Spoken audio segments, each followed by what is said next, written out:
Hi friends, in this session I would like to explain about wait for file change. Okay, now I am creating a process. Okay, right click, go to add resources, go to process definition. Okay, now I am naming this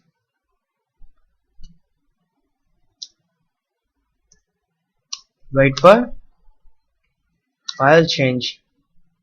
Click on apply. Okay, open this process. Right click, go to add resources, go to file and select wait for file change.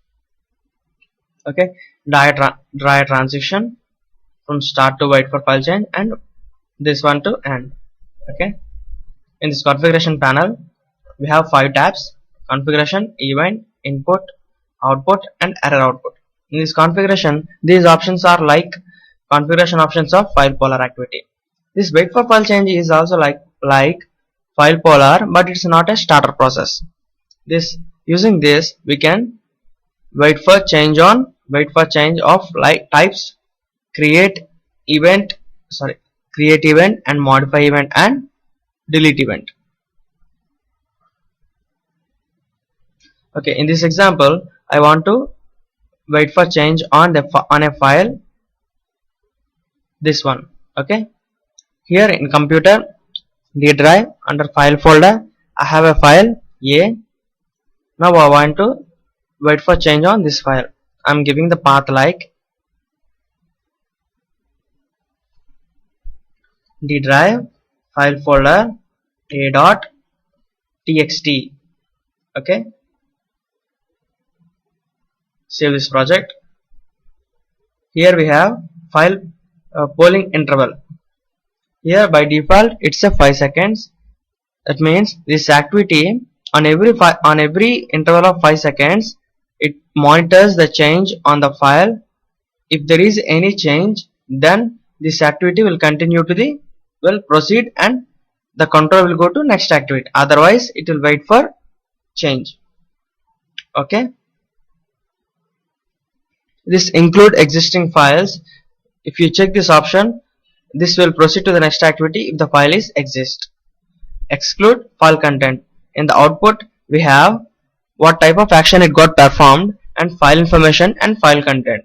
If you check this option, see, now if you check this option, these two will be disappeared. It means it won't gives output in it won't give the file content in the output. Okay, save this project. Now run it. Here we have to create the job manually because as it's not a starter. Okay, now it is waiting for change. Let's do some changes on file A.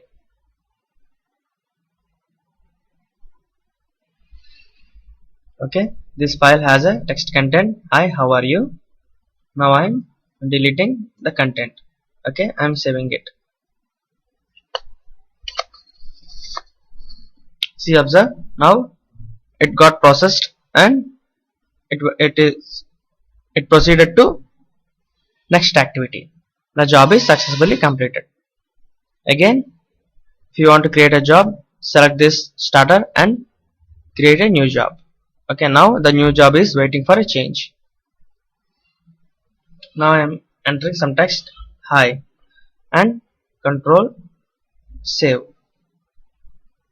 Now the job is processed. Okay, we can use while, if you, for example, if you want to wait for change on multiple files, we can use wildcards like star.txt. Okay, if you want to monitor the change on these two files, we can give like this star.txt so that it waits for change on any of the file. Okay, now the job is waiting for file change. Now till now we have done the changes on A. Now I am doing changes on B. Okay, it has a text content, hi, I'm deleting. Okay, I have saved it. See, observe, the job is completed. Now I am doing changes on A. Okay, create another job. The new job is waiting. This is a file A. Hi, how are you?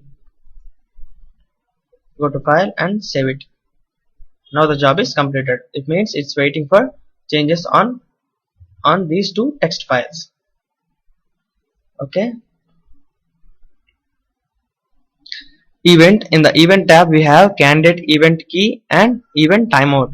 The candidate event key is like we can wait for a particular change. For example, if it is as of now it is waiting for a file change.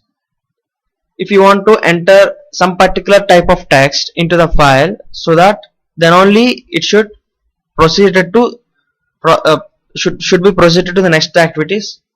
In that scenario, we can mention the candidate event key so that it will wait for a particular change.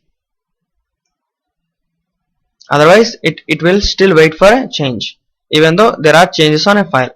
Okay, in input we have to give the key for the candidate key. Okay, output we get an action, timeout, and file information and file content. In error output we get activity timed out. In the case of this, we have given any candidate key. Okay, this candidate key example I have explained in other session, and that's all we can do with wait for file change. Thank you for watching. Please visit mytipco.com for more important videos and interview questions. Thank you.